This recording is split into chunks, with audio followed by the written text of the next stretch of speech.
If you need a teammate or vehicle to stop, then use the international symbol for stop by placing your hand directly up, palm facing whatever you intend to stop, and pushing it outward.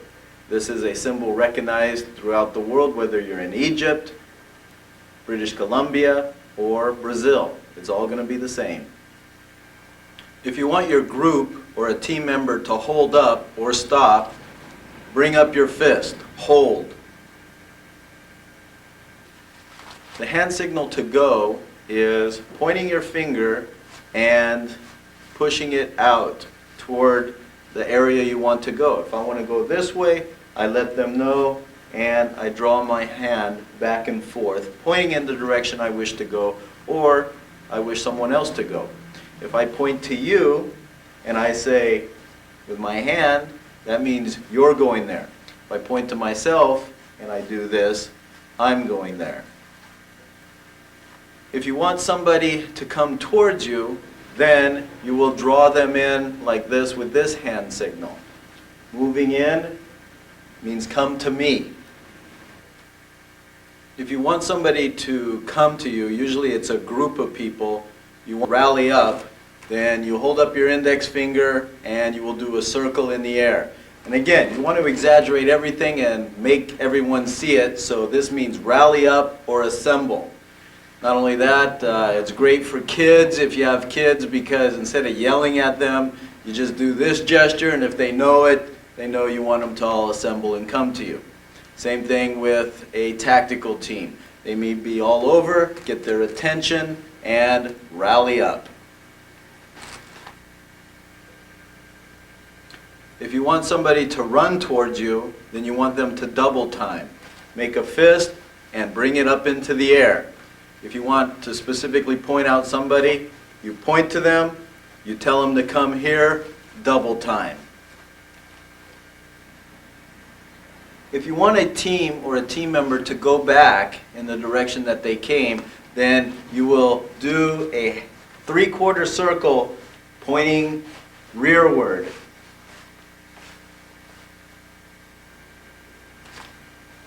This means search or go look. It means physically go do it.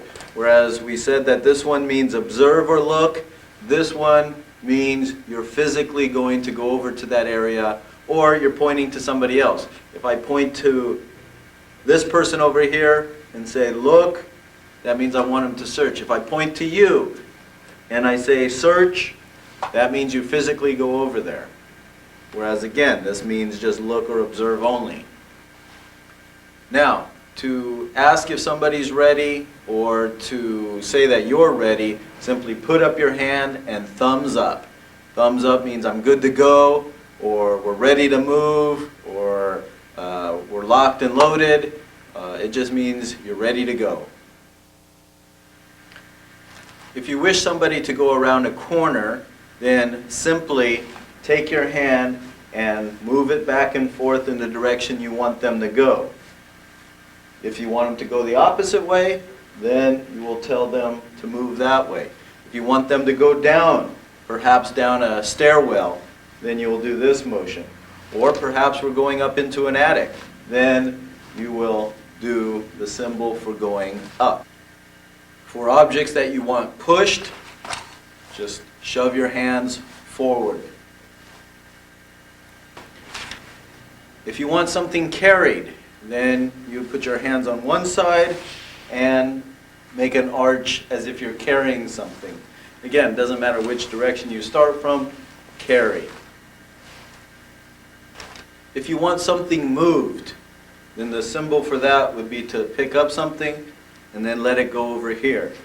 Pick up something over here. For example, there's a weapon sitting on the ground. So you point to it, arm, or in this case a pistol, take it, drop it over there. If you want somebody to grab something, then you go like this, like you're reaching out and pull towards you. If I want somebody to drop something, then I act as if I have something in my hand and I drop out like this. To indicate position, you may also want another set of hand signals. For example, there may be a suspect at the top of a stairwell and you want your team to know it.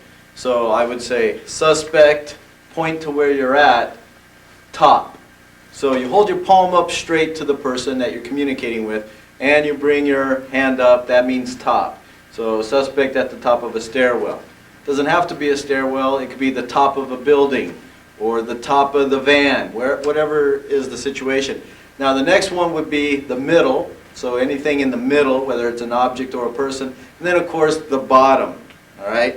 So the bottom would be here, middle, top. If I want the lights turned on, perhaps in a building, and I want to give you the motion, then I will hold my fist and suddenly just throw out my fingers. This means lights on, or turn the light on. It could also mean, in certain circumstances, using your weapon light. When I go like that, that means, hey, we're all switching the lights, which is okay for this particular mission.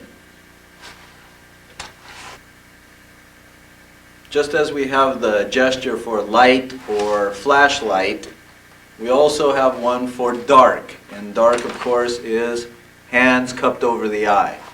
Perhaps the room is dark.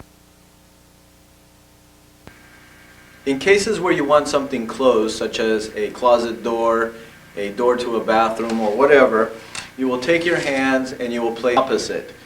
And then you will come in a shutting type motion. So in as if it's on a hinge and you're closing it. For small unit formations, there are several orders that you can give or hand signals. If you want everybody in a single column, then just hold your hand straight up with the fingers pointed towards the sky. If you want everybody on an extended line formation, then simply make your arms out like a T. If you want them to make a arrowhead or wedge type formation, perhaps a riot type situation, then your arms out like so, fingers pointed straight, and thus you're forming an arrow. Now, there is obviously two ways to search a place or to make an entry, and that is either stealth, means going in as quiet as you can without trying to get the attention of anybody who might be inside or in the area. And the second way would be a dynamic entry, or also called a crisis entry, which means there's no noise discipline, you're kicking the door, or you're going in yelling out commands. If that's the case, if you're going to go in dynamically or crisis, then simply put up the letter C. And if, for example, I want my breacher to come up and do a crisis entry, then maybe give him the ram symbol with a C, and I don't worry about stealth. Now if we're going to go stealth, then we're already in the stealth mode anyway by using hand signals, and I wouldn't put up the letter C.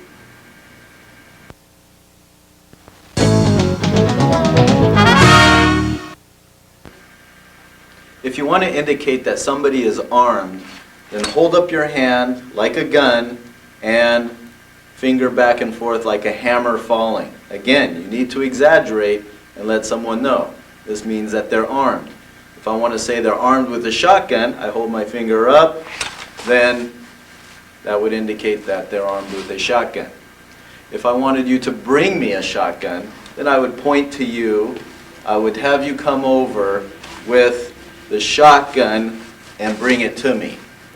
And again, you have to be very clear, and you have to let each movement be distinct in order for them to understand what you're trying to communicate. To indicate that somebody has a long gun other than a shotgun, you will again use the symbol for armed and then hold out your hands like so to indicate a long weapon, such as an assault weapon or a sniper type scope rifle. To make it absolutely clear that the suspect is holding a pistol, then again, armed, and hold up your hands to indicate a short weapon. If you want team members to don on their gas mask, then simply take your hands, cup it, and put it over your mouth as if you have a gas mask. By doing the strap, it just makes it, again, that much more clear that you're donning on a gas mask. Just by that gesture, people should immediately take their gas mask from their pouch and put it on and clear their mask.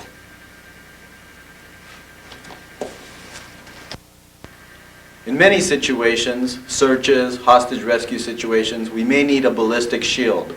So the symbol for that would be grabbing and holding up like you have a shield. Now, again, this is where some confusion could come in because this also means order or command, and that's why a lot of teams hold it straight out in front of them, means order or command. However, this could also mean shield. Now don't put it close to you, hold it out like it's a shield. So if you hold it like this, there should be no confusion that you need a ballistic shield.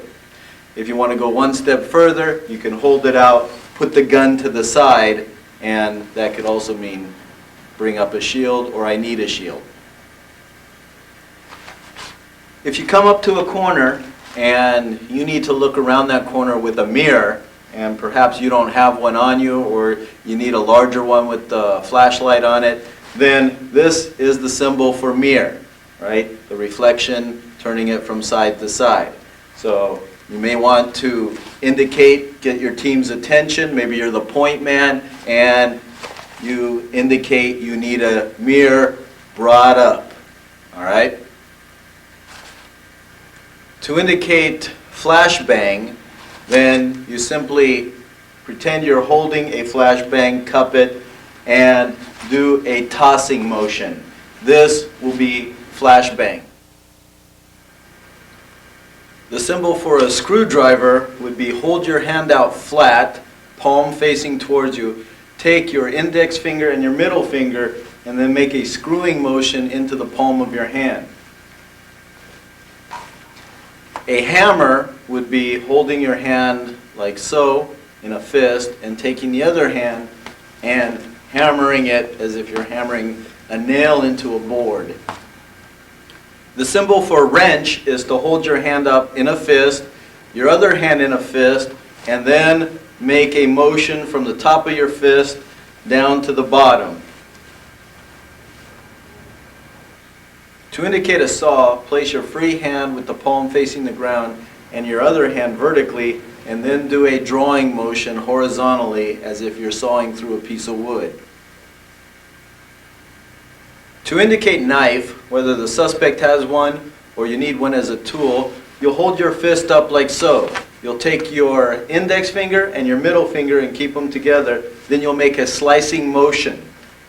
If you want to say that a suspect is armed with a knife, you grab your wrist, suspect, armed with a knife.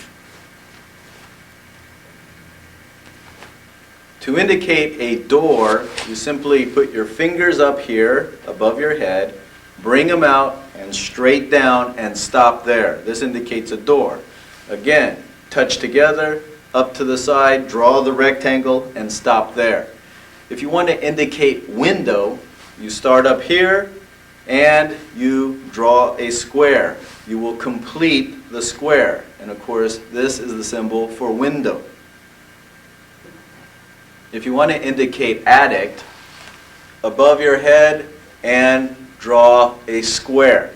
If you want to indicate basement, obviously you look downwards and you draw the square. And this will be for most of your openings that you think you need to pass through or throw a flashbang through. These are the symbols you would use.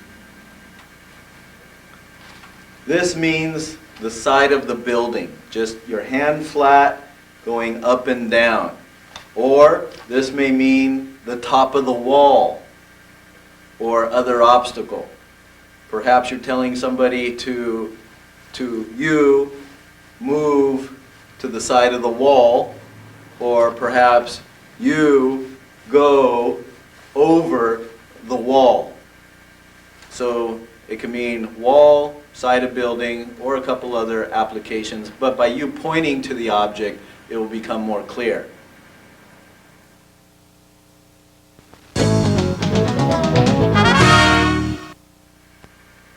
Numbers, of course, are very important. Numbers indicate the amount of suspects you may have, the amount of hostages, the number of objects, the number of flashbangs you may need. Numbers are very important. And of course, we are used to telling people numbers ever since we were children. I'm this many years old, I'm this many. So we're used to holding up our fingers. So the same thing holds for hand signals. 1, 2, 3, 4, 5. Do I need both hands? Sometimes to make it clear. 6, 7, 8, 9, 10. The main thing is, if you need to use time, make it simple where everybody can understand. There's other ways of doing it. European way is counting with the thumb first, but we're talking about right here American standard. So use your index finger to begin your count. If you've only got one hand free, there is another solution in counting numbers. We'll start off with 1, 2, 3, 4, 5. Then to go up to 10, 6, touching your thumb to your pinky, 7, touching your ring finger to your thumb, 8, touching your middle finger to your thumb, 9, index finger to your thumb, and then 10 is that, a 1 and a 0. Anytime you're talking about time, the physical properties of time, whether it's a countdown, or whether it's 10 minutes to go, or it's been 10 minutes, whatever the case may be, whenever you're indicating time, expose your watch and point to it. So if we were saying, in 3 minutes we're making the breach, in 3. In those situations where we're talking about time again, whether it's hours or minutes, there's a big difference obviously between 1 hour and 1 minute. So if you're indicating hours, then you will do this symbol here. This indicates an hour. Obviously the small hand, the large hand of a clock. So if you're talking about hour, hold this up. If you're talking about a minute or your minutes, then you will kind of cup your finger like so, and that will indicate a minute. In a situation where I want to indicate many, be it many suspects, many hostages, and I don't have an exact count, I will, for example, I take a peek into a room, I see a lot of hostages, then if in numbers, I will just kind of throw my hands up, my fingers will shoot up a couple times, that means many. So perhaps many hostages in the room. And then of course once I get a count, then I will say 8, 5, 10, 15, 20, 2. That may indicate the numbers. But at first count, many might determine what kind of action we're going to take at that immediate moment.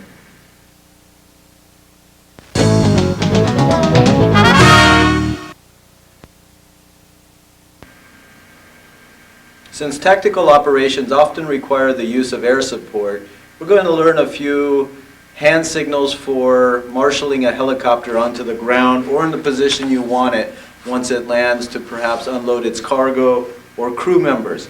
First of all, you want your weapon out of the side, so transition it off to the side.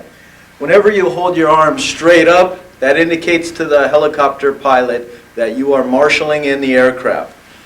If you want him to land, then, or in a certain spot, you will move your hands to the spot you want him to land. And you're facing directly at the windshield of the helicopter. So either one way or the opposite way. If you want the aircraft to come towards you, bring your hands up and guide it in like so. If you want it to go backwards, do a backpedaling type motion. If you want the aircraft to move left, hold out one hand and bring it to the left side. If you want them to go right, extend your hand and bring them to the right. To keep the aircraft in a hover, simply elevate your hands out to the side and stand there, and this will indicate to the pilot you want him to hover. Once you're ready to land the aircraft and have it land where you want, then fingers extended, cross your arms in front of you, and this is the symbol to land. If an aircraft is about to overshoot its landing, or for whatever reason you need to wave him off, this is the wave off.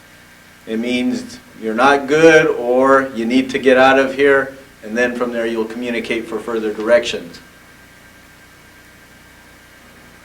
If you're trying to communicate with the pilot or the crew chief, this means negative and this means affirmative.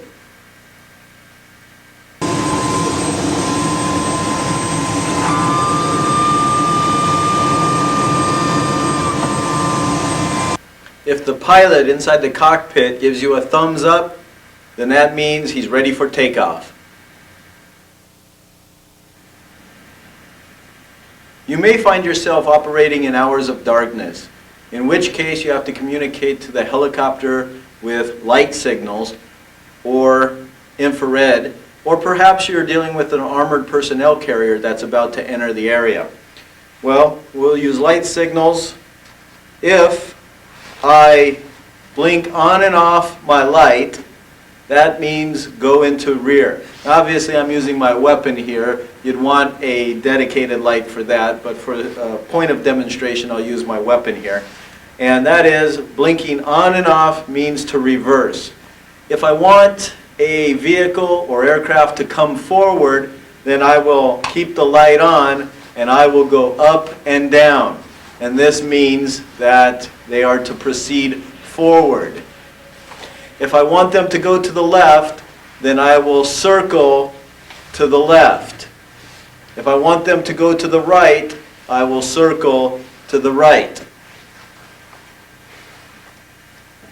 If I want an aircraft or armored personnel vehicle to start their engines, I will do a figure 8.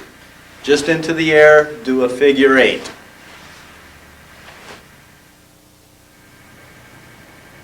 This concludes the videotape, Tactical Hand Signals. I hope you've been able to glean a lot from it. Whether your team or you have a system, or whether you've just picked up a few pointers that you've already had a system, but you've learned a few extra ones that you can add on. The point is to practice them. The biggest problem in any tactical situation is lack of communication. The more you communicate and the better your communication, the better the officer's safety. You have to practice them and commit them to memory. There's no shortcuts, you just got to do them over and over, muscle memory. I hope this will help you and your team stay safe.